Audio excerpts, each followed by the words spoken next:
So now since we know about the significant figures, so let's do some operations on them. So starting with first addition and subtraction. This is a pretty simple thing, that the number of decimal figures of the answer should be equal to the least of the numbers. Like let's take an example. We are doing addition and subtraction. So let's take a few numbers that 3,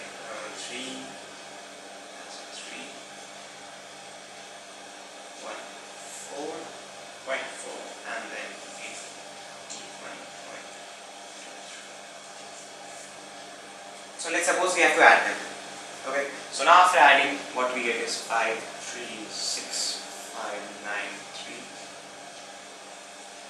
After addition we get this. But the correct answer, according to the rules of the significant figures, the answer should have those many number of decimal figures as the least of the values are added. Which means that this number is having one decimal figure, only one. Here it is having 1, 2 and 3. So we will convert the answer to have the least of them. That means we will convert the answer to have one decimal figure. So just simply converting, and this is the final answer. Okay, pretty easy to understand. Very simple to execute also. Similarly, let's go ahead.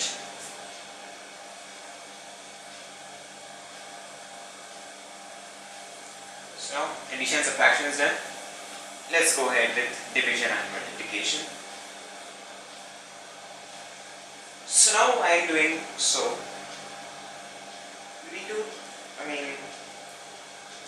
We do that with a number that is having the minimum number of significant figures. So let's take the same example again. That was, I guess, 314.4, and the other one was, I think, 81.23.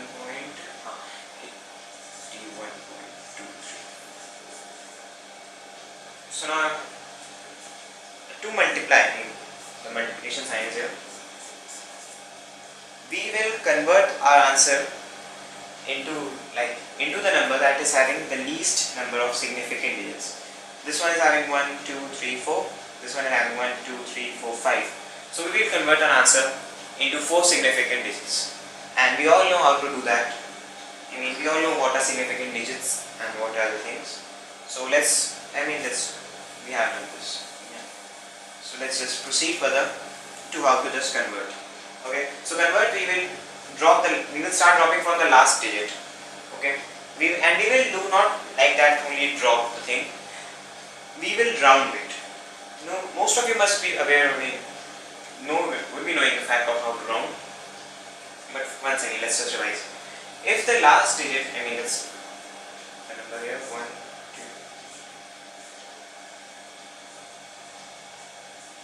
So this is a number, okay, having 8 digits.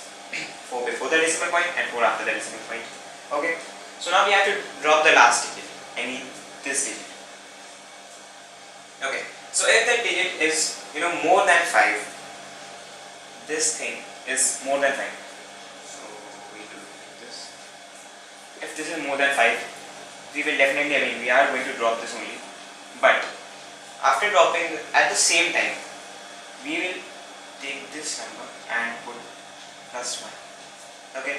So once again, if this number is greater than 5, okay, we will drop that we are going to do, and then the number which was here, we will add 1 to this. Okay. So if the last digit is greater than 5, we will add 1 to the second last, the preceding one. Okay. So now we have dropped this, and now our last digit is this one. So if this digit to be removed is less than 5, not for confusion, dropping this. So now this is our number, the last digit. So if this digit is less than 5, we will drop it like this one. Not doing anything to the preceding one, just simply dropping it. Okay. So after dropping this also, now our number group is this. So if this digit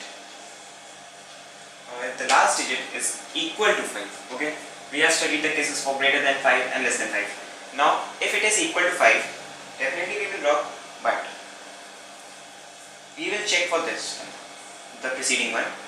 Now if the number is an even number,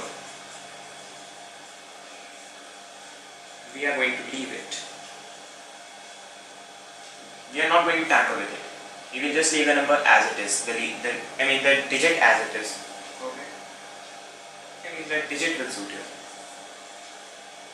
Now if the preceding digit is even, we will just leave it as it is, and if it is odd, we will get +1. We will do +1 to the digits. Okay. Even, leave it, odd, do +1. +1 again to the number that is there. Okay, so that was basically operations on significant figures. So now let's move ahead with the dimension analysis.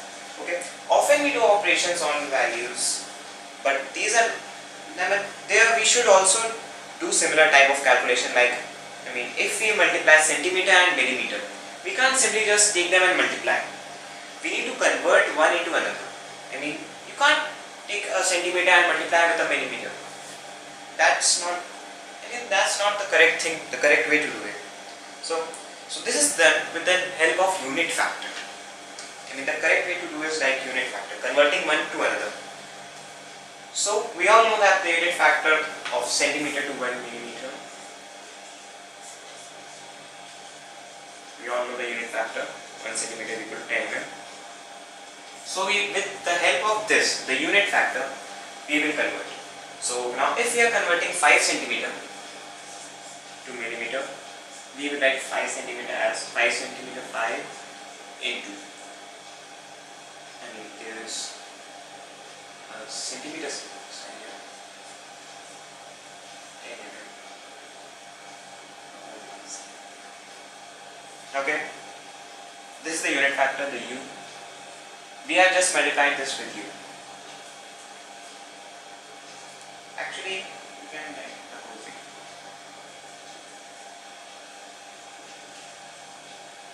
It is not actually equal. This is known as the unit factor, and we have multiplied this. Okay. So now unit factor, we have to convert this into millimeter.